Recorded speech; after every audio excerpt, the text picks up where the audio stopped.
अस्सलामुअलैकुम। कैपिटल 51 में खुशामदीद। आप देख रहे हैं पाकिस्तान नामा और मुल्क भर की खबरों के साथ मैं हूं आमना खान। सबसे पहले हेडलाइंस।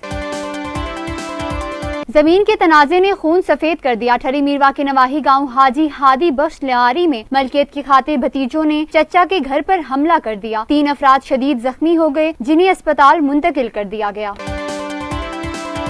बिहाड़ी में कोरोना वैक्सीनेशन सेंटर पर अमले की जानिब से मुबैना बेज़ाब्तियां अरूज पर पहुंच गई। सिफारिशी अफराद को वैक्सीन लगाने की वजह से आम शहरी परेशानी का शिकार। मुतासरीन ने एहतजाज करते हुए वजीर आला पंजाब उस्मान बुज़दार से नोटिस लेने का मुतालबा कर दिया। बिहाड़ी के किसानों और पट्टादारों का डायरेक्टर ज़राअत के खिलाफ एहतजाजी मुजाहरा और धरना। मुतासरीन कहते हैं डायरेक्टर ज़राअत हमसे हमारी जमीनें छीनने के दर पे हैं। अपने मनपसंद अफराद को नवाज कर काश्तकारों को बेरोजगार करना चाहते हैं। वजीर आला पंजाब नोटिस लें।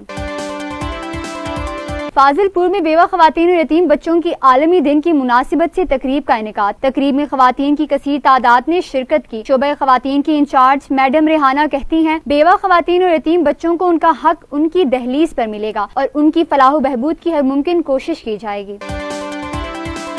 जंग के इलाके मंडी शाह जियोना में तारीख की सबसे बड़ी काले तेतरों की चक्की लगाई गई। 700 तेतरों ने अपनी सुरीली आवाजों से सुनने वालों पर सहर तारी कर दिया। सबसे बेहतरीन आवाज वाले तेतरों पर इनामात की बारिश हो गई।